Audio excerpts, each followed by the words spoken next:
Hi friends, ഇന്നത്തെ എൻ്റെ video എന്താണെന്ന് വെച്ചാൽ കപ്പ പറിച്ച സ്ഥലത്തൊക്കെ പയർ നടുവാണ്.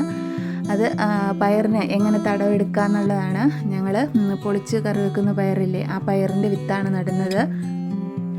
ഇത്തിരി ആഴത്തിൽ ഇതുപോലെ കുഴിയെടുക്കണം. കുഴിയെടുത്തിട്ട് അതിനകത്ത് ചാണകപ്പൊടി ഇടണം. ചാണകപ്പൊടി ഇട്ട് കഴിയുമ്പം അതിനകത്ത് കട്ടയൊക്കെ ഉണ്ടെങ്കിൽ അത് എല്ലാം പൊടിച്ച് കൊടുക്കണം. അതിനകത്ത് പൊക്കത്തിലേക്ക് കുറച്ച് മണ്ണൊക്കെ ഇട്ട് അതിൻ്റെ കട്ടയെല്ലാം പൊട്ടിച്ച് അത് നനയ്ക്കണം. ഇസയുടെ ഗ്രാൻഡ് ഫാദർ കൂടിയാണ് എല്ലാ പണിയും ചെയ്യുന്നത്. ഇസയാണ് അതിൻ്റെ മെയിൻ ആൾ. കുഴിയെടുക്കുക എന്ന് പറയുമ്പോൾ വലിയ കുഴിയല്ല ഉദ്ദേശിച്ചത്, അതിനിച്ചിരി വട്ടത്തിലെടുക്കണം. എന്നിട്ട് അതിലേക്ക് ചാണകപ്പൊടി ഇട്ട് കൊടുക്കണം. എന്നിട്ട് അതിൻ്റെ പൊക്കത്തിൽ കുറച്ച് മണ്ണൊക്കെ ഇട്ടിട്ട് അങ്ങ് നനച്ച് കൊടുക്കണം. നനച്ച് കൊടുത്തിട്ട് അതിനകത്ത് ഒരു 5-6 പയർ നടണം. അത് കഴിയുമ്പോൾ അതിനകത്ത് എല്ലാ ദിവസവും വൈകുന്നേരം അവർ വെള്ളം ഒഴിച്ചു കൊടുക്കാറുണ്ട്. പയർ വിത്തൊക്കെ കിളുത്ത് വന്നു. ഒരു 2 ദിവസം കഴിഞ്ഞപ്പോൾ പയർ വിത്ത് എല്ലാം കിളുത്ത് വന്നു കേട്ടോ. ഇനിയുള്ള വീഡിയോ ഞാൻ പയറൊക്കെ വലുതാകുന്നതൊക്കെ ഞാൻ ഇടാം കേട്ടോ. Thank you.